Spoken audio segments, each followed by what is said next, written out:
নমস্কার বন্ধুরা, আপনাদেরকে সাথে নিয়ে আরও একটা ব্লগ শুরু করছি। গতকাল পাকুম আমাদের খুব দুষ্টুমি করেছে, সারা রাত ঘুমায়নি।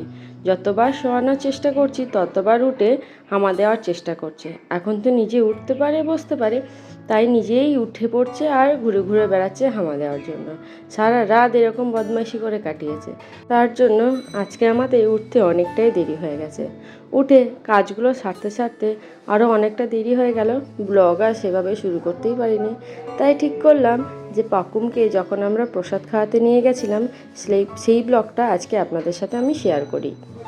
পাকুম যে রমপাটটা পরে আছে আর এই যে মজা টুপি যে সেটটা দেখছেন, এটাও ঠাকুমা উল দিয়ে পাকুমের জন্য বুনে দিয়েছে।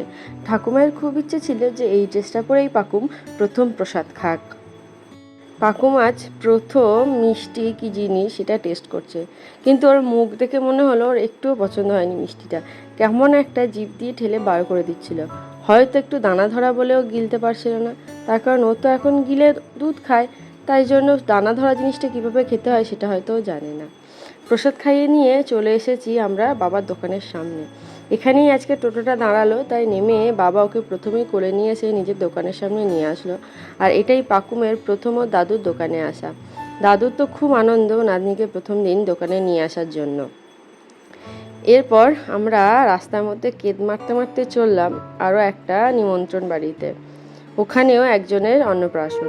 এই তো বেশি দূর নয়, আমাদের বাড়ির কাছে একটা লজ আছে, ওই লজেই হচ্ছে বাচ্চাটার অন্নপ্রাশন। আপাতত পাকুমকে ওর দাদু আর ঠাকুমায়ের কাছেই রেখে এসেছি। আগে আমরা খেয়ে যাব, তারপরে দাদু আর ঠাকুমা আসবে। আর এই যে এই বাচ্চাটা দেখছেন, এই বাচ্চাটার আজকে অন্নপ্রাশন। যিনি কোলে নিয়ে আছেন উনি হচ্ছে বাচ্চার বাবা, আর পাশে ওটা বাচ্চার মা ছিল। একটা মজার ব্যাপার কি জানেন তো, বাচ্চার যে মা সে আমার ক্লাসমেট ছিল। আবার আরও একটা মজার ব্যাপার, বাচ্চার যে দাদু সেটা হচ্ছে পাকুমের দাদুর ক্লাসমেট। তো সেখানে বুঝতেই পারছেন যে মানে অদ্ভুত একটা সম্পর্ক। আরও একটা অদ্ভুত ব্যাপার কি জানেন, বাচ্চাটা যেদিন হয়েছে ঠিক তার আগের দিন আমাদের পাকুম হয়েছে। কি অদ্ভুত ব্যাপার নয়? ওদের মানে আমাদের সব এজগুলো কেমন সব একই রকম টাইপের। আমি দেখেছি অন্নপ্রাশনের দিন যে কোনো বাচ্চাই না একটু বেশি ইরিটেট হয়, একটু কান্নাকাটি করে, অস্বস্তি করে। হতে পারে কি জানেন তো, বাড়িতে যে কোনো অনুষ্ঠানে প্রচুর লোকজন আসে, হ্যাঁ, সবাই বাচ্চাটাকে নিতে চায়, দেখতে চায়, বা হয়তো কথাবার্তা চেঁচামেচিতে বাচ্চাটা ঠিকঠাক করে রেস্ট নেওয়া বা ঘুম কোনোটাই হয় না, যার জন্যই ওরা খুব বিরক্ত হয় এবং কান্নাকাটি করে। যেমন এই বাচ্চাটা দেখুন না, ওকে খাওয়াতে বসানো হয়েছে, সেই সময় প্রচণ্ড কান্নাকাটি করছিল। ওর বাড়ির লোকজন ওকে সবাই মিলে থামানোর চেষ্টা করছিল। দাদু মা বাবা সমানেই নিজেদের ফুল এফোর্টটা দিচ্ছিল যাতে বাচ্চাটা একটু ঠান্ডা হয় আর ওকে নিয়ে একটু রিচুয়ালসটা ঠিকঠাকভাবে পালন করা হয়। আসলে কি বলুন তো, এই ঘটনাগুলো জীবনে তো একবারই আসে, ওর জীবনে এই অন্নপ্রাশন একবারই এলো, তাই সবাই চাইছে এই ঘটনাটাকে একটু মেমোরেবল করে রাখার জন্য। বা এই যে আয়োজন এত কিছু যাকে নিয়ে, সে যদি একটু না হাসে না, তাহলে সবারই মনটা না খুব খারাপ হয়ে যায়।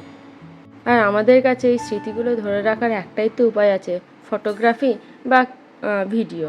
সেটার জন্যই আরও বেশি বাচ্চাটাকে থামাতে চাইছিল, যাতে কয়েকটা ছবি অন্তত ভালো আসুক, ও বড় হলো দেখবে যে দেখো এইভাবেই তোমাকে নিয়ে আমরা দিনটা পালন করেছিলাম। তো কোনো রকমেই বাচ্চাটা থামছে না। আসলে কি বলুন তো, এত লোকজন তো, ও যখনই খেতে বসলো আরও সবাই ওখানে গ্যাদার হয়ে ওর কাছে চলে গেল, যার জন্য ও আরোই অস্বস্তি বোধ করতে শুরু করলো। বাচ্চারা তো একসাথে এত লোক দেখার অভ্যস্ত নয়, তাই জন্য আরও ওর বিরক্ত লাগছে। এখন আপনারা জিজ্ঞাসা করতেই পারেন যে ছেলেদের তো অন্নপ্রাশন 6 মাসে হয়, বাচ্চাটা 6 মাসে অন্নপ্রাশন হচ্ছে, তোমার মেয়ে কেন 5 মাসে প্রসাদ বললে? আসলে কি বলুন তো, একদিনে ছোটো বড়ো তো ওরা একদম শ্রাবণের শেষে হয়েছিল, তাই ছেলে হিসেবে ওর মাসে মাসে 6 মাস পড়ে গেছে, তাই ওর আজকে অন্নপ্রাশনটা হয়ে গেছে। আমার পাকুমের মাসে মাসে 6 পড়েছে, কিন্তু দিনে দিনে এখনও 6 হয়নি, 5ই চলছে, সেই জন্য সেই হিসাবে ওকে আজকে প্রসাদটা খাইয়ে নিলাম। আসলে আমরা সবাই না খুব ভয় পাচ্ছিলাম, ও না দাঁত নিয়ে এত মাড়িটা নিয়ে এত কামড়াকামড়ি করছে, ভাবছি যদি দাঁত উঠে যায় তাহলে অন্নপ্রাশনটা তো হবে না। তাই আজকে এই দিন ভালো ছিল, তাই প্রসাদ খাইয়ে নিয়ে চলে এলাম। আসলে মেয়ে তো, ওর তো অন্নপ্রাশন হবে 7 মাসে, তাই যদি ততদিনে দাঁত উঠে যায় সেই ভয়। তো যাই হোক বন্ধুরা, আজকেরকার ব্লগ এইটুকুই থাকলো। যদি ভালো লেগে থাকে অবশ্যই একটু কমেন্টে জানাবেন। আর যদি প্রথম এসে থাকেন, আমাদের চ্যানেলটা সাবস্ক্রাইব করে আমাদের পাশে থাকার খুব খুব খুব অনুরোধ রইল। আর যদি আমাদের জুটিকে ভালো লেগে থাকে তাহলে আশীর্বাদ করবেন যেন আমরা আরও সামনে এগিয়ে যেতে পারি, এবং আপনারা যদি ভালোবাসা দেন, আপনাদের একটু সহায়তা দেখান, তাহলে আমরা আরও ভালো এগিয়ে যেতে পারবো।